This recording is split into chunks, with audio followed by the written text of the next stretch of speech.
UP के मुख्यमंत्री का पद दोबारा संभालते ही योगी आदित्यनाथ बेहद एक्टिव हो गए हैं।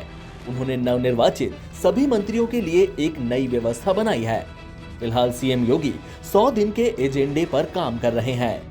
सभी मंत्रियों को अपने अपने विभागों की समीक्षा के लिए कहा गया है और कार्यों का मास्टर प्लान तैयार करने को कहा है। लेकिन साथ ही मुख्यमंत्री योगी आदित्यनाथ खुद सरकार की कार्यप्रणाली के ढीले पेंच भी कसने में जुट गए हैं। इसमें पिछली सरकार में सामने आई कई खामियों को भी दुरुस्त किया जा रहा है। आइए जानते हैं इस नई व्यवस्था के बारे में। मंत्रियों को दिया टारगेट। यूपी सरकार के नवनिर्वाचित सभी मंत्रियों को सीएम योगी ने 100 दिन का टारगेट दिया है। 100 दिन के अंदर सभी मंत्रियों को अपने अपने विभागों की समीक्षा करनी होगी। इस समीक्षा के आधार पर काम की योजना तैयार करके मास्टर प्लान बनाना होगा।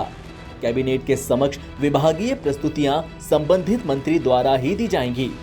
मंत्रियों को अपनी रिपोर्ट में सीएम योगी को बताना होगा कि वे अगले 100 दिनों में क्या करेंगे, विभाग में नया क्या होगा।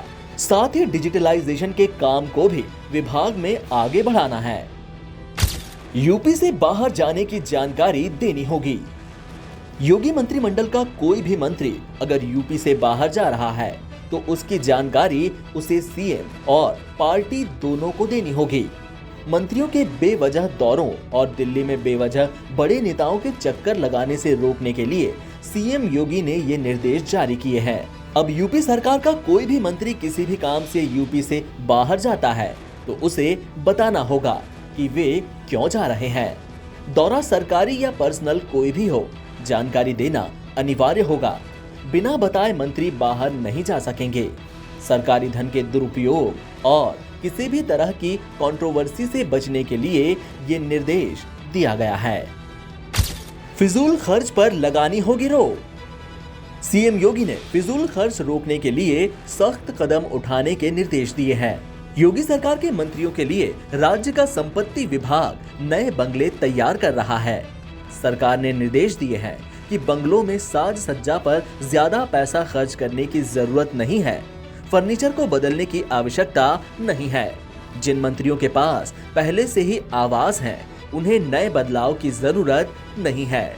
इतना ही नहीं, मंत्रियों के लिए नई गाड़ियां नहीं खरीदी जाएंगी। बड़ी लग्जरी गाड़ियां और घर दफ्तर में नई साज सज्जा के साथ ही नए फर्नीचर की खरीदारी नहीं होगी।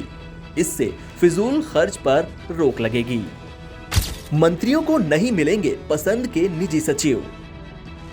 नए योगी के निर्देश पर सचिवालय प्रशासन ने घोषणा की थी कि मंत्रियों को अब उनकी पसंद के निजी सचिव नहीं मिलेंगे। अब मंत्रियों को निजी सचिव देने के लिए अधिकारियों का एक पूल बनाया गया है। रोटेशन के हिसाब से ये निजी सचिव मंत्रियों और अधिकारियों को दिए जाएंगे। मंत्रियों और अफसरों के स्तर से भ्रष्टाचार को खत्म करने के लिए ये बदलाव किए गए हैं। एनबीटी ऑनलाइन की रिपोर्ट।